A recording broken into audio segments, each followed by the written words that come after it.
Las pesadas puertas de caoba se abrieron de par en par, y el sonido de unos zapatos de cuero italiano pulido resonó sobre los pisos de mármol de la mansión. El multimillonario Richard Grant había regresado a casa antes de lo que cualquiera esperaba. Su rostro aún mostraba la dureza de las guerras corporativas libradas en salas de juntas de rascacielos, y sus ojos cansados revelaban negociaciones que valían miles de millones. No deseaba nada más que silencio, una copa de vino añejo y soledad, pero lo que vio lo dejó paralizado. Su empleada con su uniforme blanco y negro se encontraba frente a una gran pizarra, moviendo la mano con gracia mientras escribía ecuaciones y fórmulas complejas. Y allí, sentado con las piernas cruzadas en la silla, estaba su hijo de 7 años, Daniel, mirándola con asombro como si estuviera presenciando a una maga. La empleada no estaba limpiando ni quitando el polvo, ni aspirando los interminables pasillos de la mansión. Estaba enseñando, casi mentoreando a su hijo con matemáticas tan avanzadas que Richard no las había tocado desde sus años en la Ivy League. Por un momento pensó que su mente lo engañaba. Una empleada enseñando cálculo avanzado imposible. Pero la pizarra no mentía. Las fórmulas eran reales, y también lo era su brillantez. Richard se quedó congelado en la entrada con la boca entreabierta. La lámpara de araña sobre su cabeza brillaba suavemente, proyectando luz dorada sobre aquella escena surrealista. María, su empleada, no lo había notado. Su atención estaba puesta en el pequeño Daniel, que escribía apresuradamente en su cuaderno. «Ahora recuerda, Daniel», decía ella con voz suave. «Las matemáticas no se tratan de memorizar números. Se tratan de patrones, de entender el lenguaje del universo». Las palabras golpearon a Richard como un trueno. No podía recordar la última vez que él mismo había enseñado algo significativo a su hijo. Su mundo había girado alrededor de fusiones-adquisiciones, precios de acciones y tribunales. El mundo del niño había quedado en manos de niñeras tutores y llamadas telefónicas ocasionales. Sin embargo, allí estaba María, la mujer a la que apenas reconocía cada día, dándole a su hijo algo que él nunca había logrado darle: inspiración. La mente de Richard era una tormenta. Recordó cómo María había llegado a trabajar para ellos años atrás, humilde, callada, trabajadora. Siempre amable, nunca entrometida, siempre fundiéndose en el fondo de su lujosa vida. Para él era solo otra empleada, nada más, nada menos. Pero ahora, viéndola explicar con facilidad las complejidades de fórmulas avanzadas, comprendió que nunca realmente la había visto. Nunca había preguntado de dónde venía, qué sabía, qué sueños había tenido. La voz pequeña de Daniel rompió su trance. «Señorita María, esto significa que puedo resolver problemas que ni los adultos pueden». María sonrió con calidez. «Sí, Daniel. Eres capaz de mucho más de lo que imaginas. Solo necesitas curiosidad y valentía». Richard sintió un nudo en la garganta. La palabra valentía lo perseguía. Durante años había construido imperios, pero había sido demasiado cobarde para entrar en el mundo de su hijo. Siempre justificó su ausencia diciendo que estaba proveyendo para la familia, pero allí de pie, se dio cuenta de que el dinero jamás podría comprar la chispa que estaba presenciando. Quiso alejarse, quiso huir, antes de que notaran su presencia, pero sus pies no respondían. Su corazón exigía respuestas.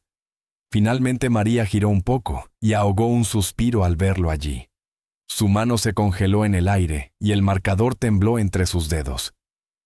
«Señor, no esperaba que volviera tan temprano», murmuró.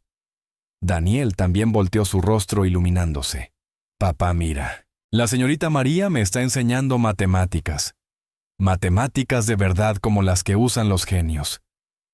Richard forzó una sonrisa, pero su mirada estaba fija en María. «¿Qué está pasando aquí?», preguntó con una voz más firme de lo que sentía. María bajó la mirada, su confianza derritiéndose en nerviosa humildad. «Lo siento, señor. No quería excederme». Daniel sintió curiosidad por unas ecuaciones que vio en mi cuaderno viejo un día y yo. «¿Cuaderno viejo?», interrumpió Richard sorprendido. «Sí», susurró ella. «Estudiaba ingeniería en mi país, pero la vida». Su voz se quebró. Y así el mundo de Richard cambió. La historia de María comenzó a formarse en su mente como piezas de un rompecabezas que había ignorado por años. No era solo una empleada. Alguna vez fue una estudiante destacada, una soñadora, alguien con ambiciones enterradas bajo la pobreza, la pérdida y circunstancias crueles. Y aún así, allí estaba sin quejarse, sin amargura, dando lo poco que le quedaba a su hijo. Esa noche, Richard no pudo dormir.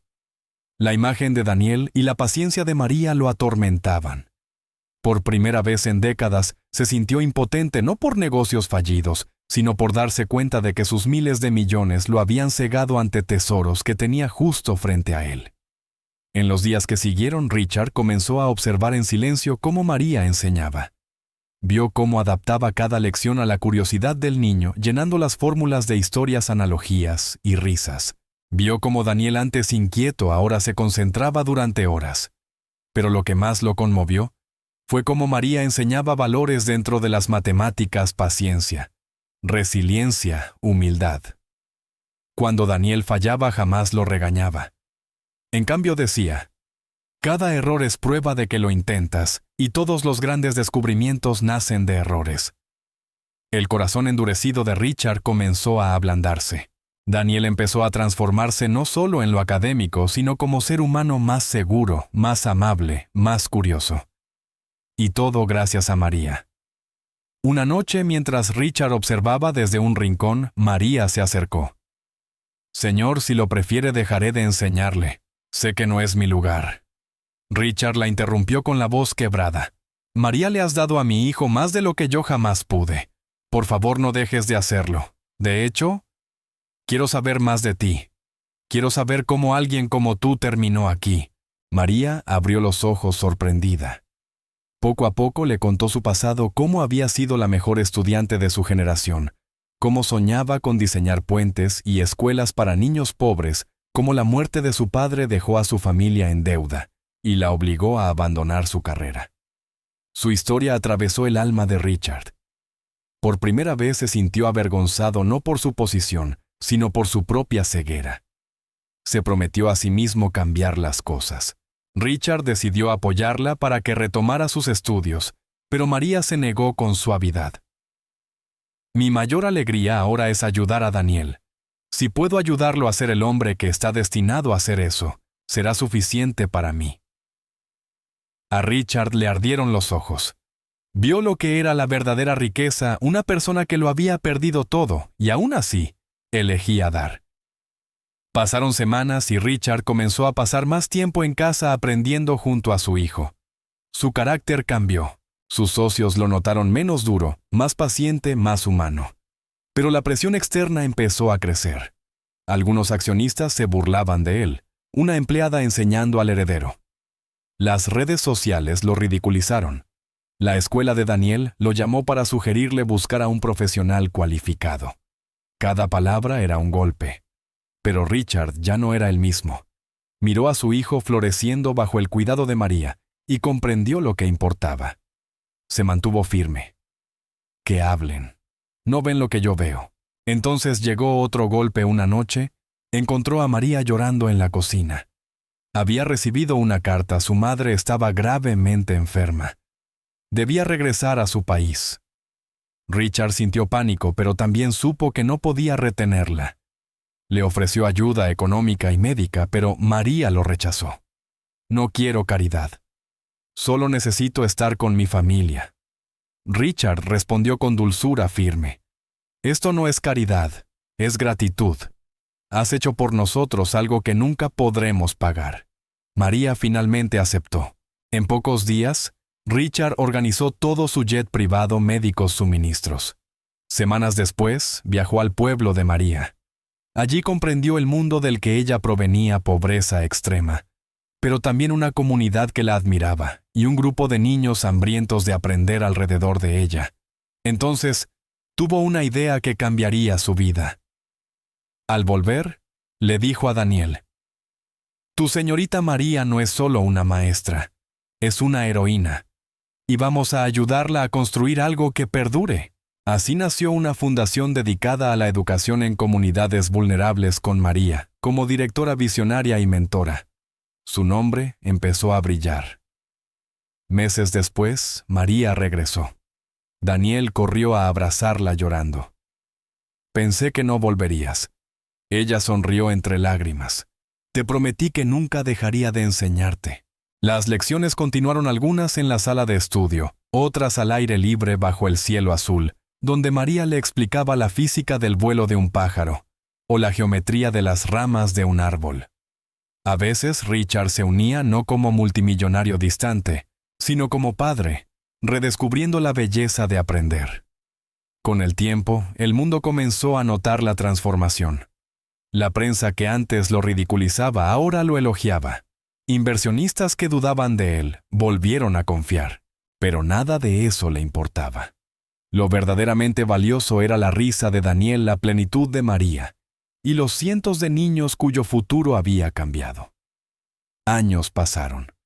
Daniel creció como un joven brillante y compasivo, llevando consigo todas las lecciones de María. Y Richard, ya mayor, pensaba a menudo en aquel día en que llegó temprano a casa y encontró a su empleada escribiendo ecuaciones en una pizarra.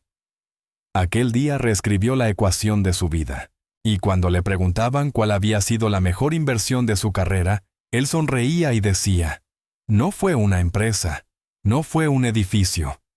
Fue una mujer que me enseñó que la verdadera riqueza consiste en elevar a los demás,